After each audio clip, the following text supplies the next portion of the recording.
नमस्कार बच्चों, कैसे हैं आप सभी। आप सभी का बहुत बहुत स्वागत है इस वीडियो में। आज हम क्रिया और उसके भेदों का अध्ययन करने वाले हैं। आप सभी अपनी पूरी दिनचर्या में कुछ ना कुछ करते ही होंगे। अक्सर आपसे ये सवाल जरूर पूछा जाता होगा कि आज आपने क्या क्या किया। अगर आप उस सवाल के जवाब देने जाएं तो आप बहुत से ऐसे शब्दों का प्रयोग करेंगे जिसे क्रिया कहते हैं। क्या होती है क्रिया और क्रिया का कितना महत्व है व्याकरण में और उसके कितने भेद होते हैं, आइए आज की इस वीडियो में उसका अध्ययन करते हैं। जानते हैं इस वीडियो के विषय बिंदु। आज की इस वीडियो में हम सबसे पहले जानेंगे वाक्य संरचना, कि वाक्य की संरचना किस प्रकार होती है, वाक्य को किस प्रकार रचा जाता है। उसके आधार पर हम क्रिया का महत्व जानने का प्रयास करेंगे। इसके बाद हम क्रिया की परिभाषा के बारे में जान सकेंगे कि क्रिया किसे कहते हैं। इसके बाद हम क्रिया के भेदों के बारे में जानेंगे। तो विद्यार्थियों तैयार हो जाइए, निकाल लीजिए अपनी कॉपी और कलम और महत्वपूर्ण बिंदुओं को लिखना ना भूलिए। आइए शुरू करते हैं ये वीडियो। तैयार हैं आप सभी। आप बहुत सी क्रिया करते होंगे। स्क्रीन पर जो क्रिया दिखाई जा रही है वो क्रिया है नाचना, चलना और सोना।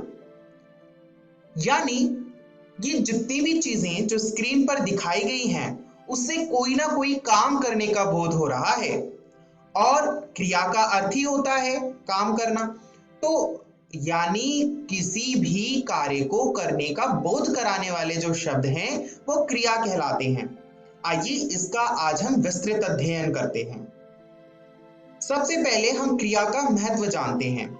हम सभी अब कुछ कुछ जानने लगे हैं कि क्रिया कहते किसे हैं, तो अब उसका महत्व जानना अति आवश्यक है। तो सबसे पहले देखिए, मैं कक्षा 9 में पढ़ता हूं, ये एक वाक्य है। अगला वाक्य है तुम क्या कह रहे थे। अब यहां पर देखिए, पढ़ता हूं, कह रहे थे, ये सभी क्रियाएं हैं। यानी क्रिया के बिना कोई भी वाक्य पूरा नहीं हो सकता। किसी भी वाक्य को पूरा होने के लिए क्रिया की आवश्यकता पड़ती है, चाहे वह किसी भी रूप में पड़े। अगर मैं यह कहूं कि मैं 9 कक्षा में, 9 कक्षा में क्या पढ़ता हूं, रहता हूं, कुछ स्पष्ट नहीं हो रहा। स्पष्टीकरण के लिए क्रिया को लगाना बहुत महत्वपूर्ण है। आइए अब हम जानते हैं कि क्रिया कहते किसे हैं। क्रिया की परिभाषा यह है कि किसी काम के होने या करने का बोध कराने वाले शब्दों को क्रिया कहते हैं। जैसे कि अभी हमने बहुत सारे उदाहरण देखे, नाचना, चलना, सोना, ये सभी क्रियाएं हैं। इनसे किसी ना किसी काम के होने या किसी के द्वारा किसी काम को करने का बोध हो रहा है। आइए कुछ उदाहरण और देखते हैं। चलना, चित्र में आप देख सकते हैं कि एक लड़की चल रही है, चलने की क्रिया कर रही है, उसके द्वारा कोई काम किया जा रहा है, वो काम है चलने का। अगली क्रिया है सोना, किसी बच्चे के द्वारा सोया जा रहा है, तो यहाँ पर सोने का काम जो है वो प्रतीत हो रहा है। तो इस प्रकार इन शब्दों को जिनसे किसी के काम करने या होने का बोध हो उसे क्रिया कहेंगे। आइए अब हम वाक्य रचना में क्रिया के महत्व को समझने का प्रयास करते हैं। किसी भी वाक्य को रचने के लिए हमें कर्ता, कर्म और क्रिया की आवश्यकता होती है। कर्ता को हम सब्जेक्ट अंग्रेजी में कहते हैं, कर्म को हम ऑब्जेक्ट कहते हैं और क्रिया को हम वर्ब कहते हैं। विद्यार्थियों आपको यह चिन्ह याद रखने हैं। S फॉर सब्जेक्ट, सब्जेक्ट का मतलब कर्ता यानी किसी कार्य को करने वाला, इसके बारे में अभी हम अध्ययन करेंगे। कर्म, कर्म यानी ऑब्जेक्ट जिसका सिंबल होगा O, और V यानी वर्ब, वर्ब का मतलब क्रिया। यहां पर कर्ता किसी काम को करने वाला है, सब्जेक्ट, और कर्म यानी ऑब्जेक्ट वो तत्व है जिस पर क्रिया का प्रभाव पड़ता है। अभी हम इसे और विस्तृत रूप से समझेंगे एक उदाहरण से। और क्रिया जैसा भी हमने पढ़ा कि किसी काम को करना और किसी काम के होने का बोध कराना, है ना, वो क्रिया का काम है। तो हम कह सकते हैं कि वाक्य संरचना में क्रिया का अति महत्व होता है। अब देखिए, उदाहरण देखिए, एक मयंक पुस्तक पढ़ता है। यहाँ पर मयंक जो है वो सब्जेक्ट है, यानी वो किसी काम को करने वाला है, इसीलिए उसे कर्ता मानेंगे। अब पुस्तक पुस्तक ऑब्जेक्ट है, यानी उस पर क्रिया का प्रभाव पड़ रहा है, तो पुस्तक जो है वो ऑब्जेक्ट है। और क्रिया है वर्ब, यानी पढ़ना, पढ़ना किसी काम के होने का बोध करा रहा है, तो वो है वर्ब। ठीक इस प्रकार प्रिया गाना गाती है में प्रिया गाना गा रही है, यानी कोई कार्य कर रही है, उस काम को करने वाली है, इसलिए उसका जो तत्व रूपी नाम होगा वो होगा सब्जेक्ट। और गाना, गाना ऑब्जेक्ट होगा, यानी क्रिया का प्रभाव किस पर पड़ रहा है, गाने पे पड़ रहा है, तो उसे ऑब्जेक्ट कहेंगे। और गाती है होगा वर्ब, यानी क्रिया। आइए अब हम सब्जेक्ट ऑब्जेक्ट वर्ब यानी कर्ता कर्म और क्रिया के क्रम को समझने के बाद क्रिया के आधारभूत सिद्धांतों को समझने का प्रयास करते हैं। अब जिस कर्म के बारे में हमने बात की, जिस ऑब्जेक्ट के बारे में हमने बात की, उसी कर्म को आधार बनाकर क्रिया के भेद निर्धारित किए गए हैं।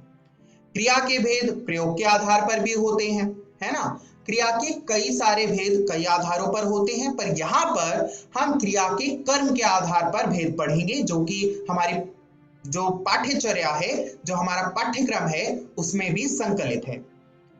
क्रिया के कर्म के आधार पर दो भेद होते हैं। सबसे पहला होता है अकर्मक और दूसरा होता है सकर्मक। अब अकर्मक और सकर्मक क्रिया में सामान्यतः यह अंतर है कि अकर्मक क्रिया का अर्थ होता है कर्म के बिना, यानी क्रिया जब बिना कर्म के प्रयोग की जाती है, यानी वर्ब जब विदाउट ऑब्जेक्ट के यूज किया जाता है, यानी उसमें कोई ऑब्जेक्ट नहीं होता, किसमें, वाक्य में, तो वहां पर अकर्मक क्रिया होती है। आइए अब हम सकर्मक क्रिया की बात करते हैं। सकर्मक क्रिया में क्रिया अपने कर्म के साथ उपस्थित होती है, यानी वाक्य में क्रिया के साथ कर्म का भी प्रयोग होगा।